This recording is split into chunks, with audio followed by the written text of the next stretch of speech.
So, Senator, there's so many questions I could ask you. You sent out a pretty, I would say, angry statement Sunday night about this whole situation that's going to unfold today. Are you still angry about what's happening? Well, I sort of toggle between anger and disappointment and concern because our system, Don, rests upon trust, and it rests upon people having confidence in the courts, in facts, and in elections. And what we're doing today is just one more sort of brick out of the foundation of trust that underlies our whole system. And that's what really bothered me. And it was one thing to say, okay, 2 or 3 weeks after the election, the president wanted to contest various votes and have recounts and go to court. That's all happened. That's over. And he had his opportunity to prove that there were problems with the election.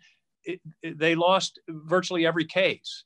So to continue this today in a sort of last gasp effort to overturn the will of the people is a real blow to democracy. And that's what bothered me in it. And sort of secondarily, it really bothers me that Congress or certain members of Congress are saying we have the right to overturn the will of the American people in their elections. They're certified by each state, Republicans, Democrats, secretaries of state, governors.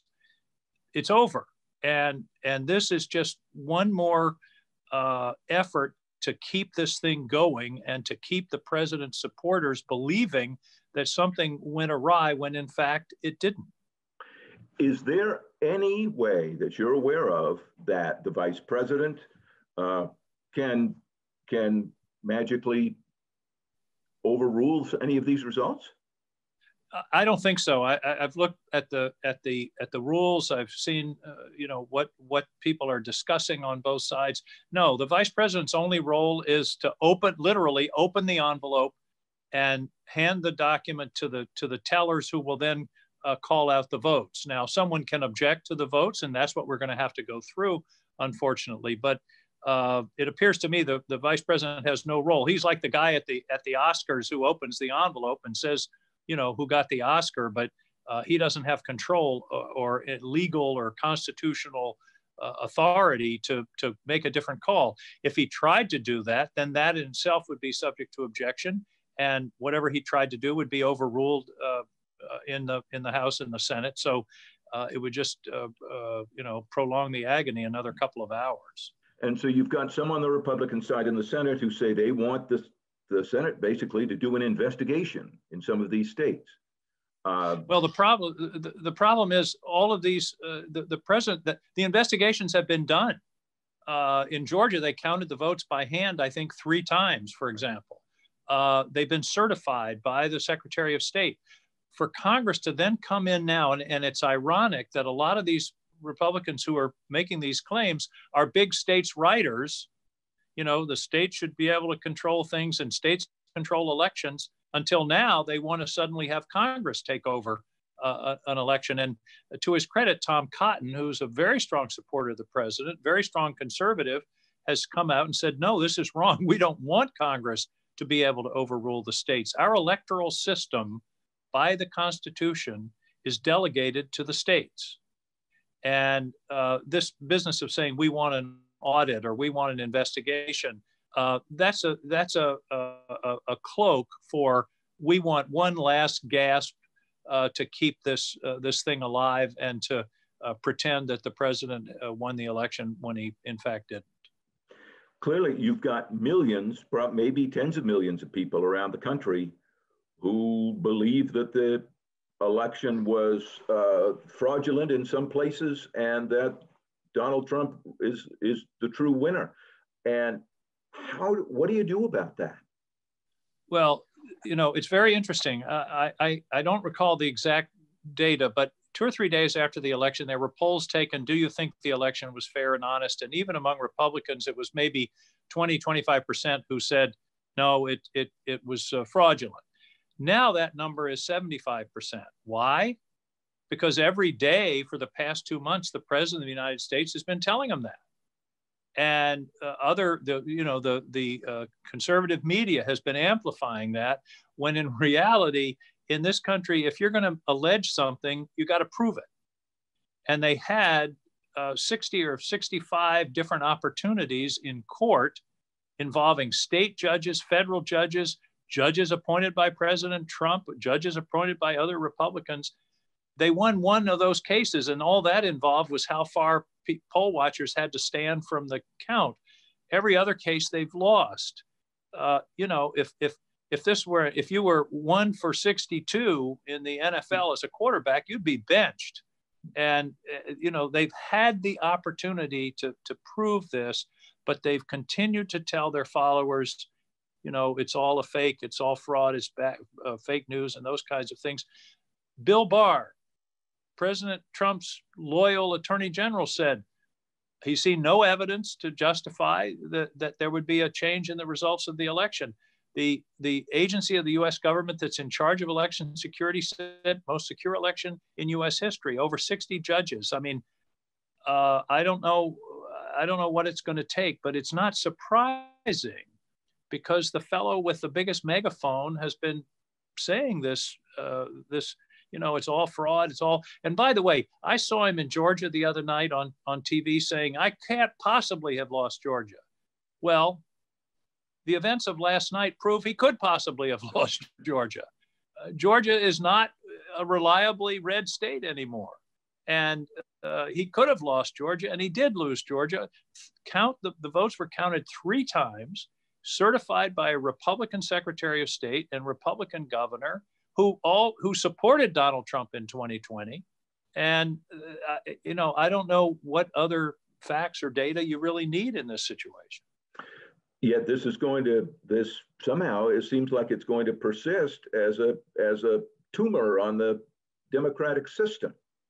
Well, and that's what's really bothering me, Don. And there's only one person that could fix this, and he doesn't seem to care about a democratic system. He cares about himself, and he continues. He's going to continue. He's going to complain about this the rest of his life.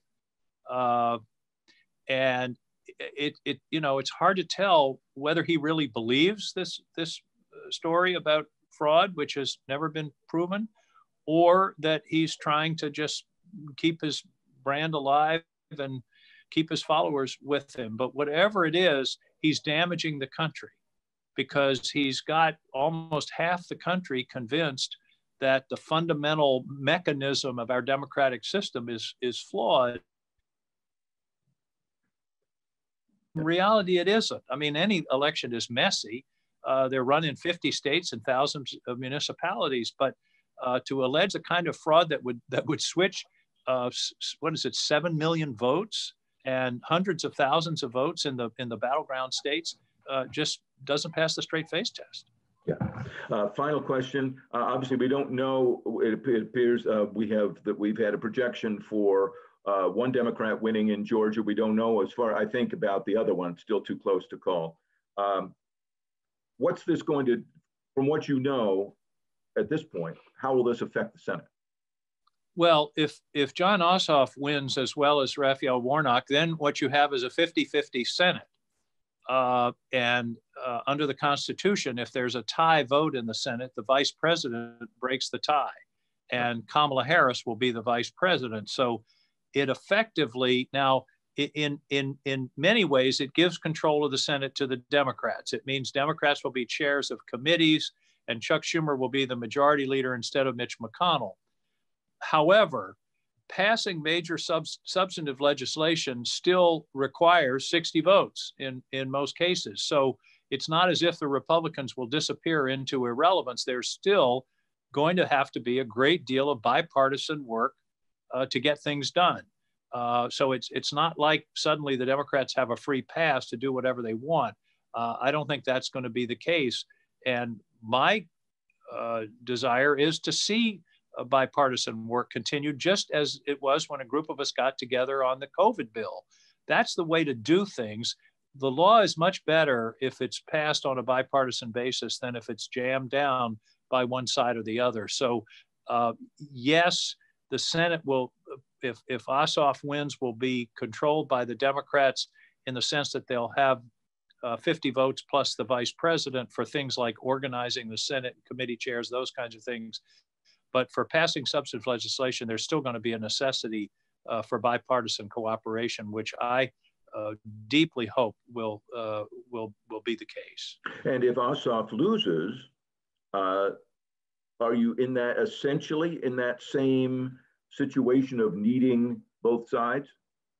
Yes, and Mitch McConnell is not going to be able to be perhaps as dictatorial as he has been because he can't spare many votes. If Susan Collins or Lisa Murkowski or Mitt Romney decide that they don't like what he's doing, they can vote the other way and change the result.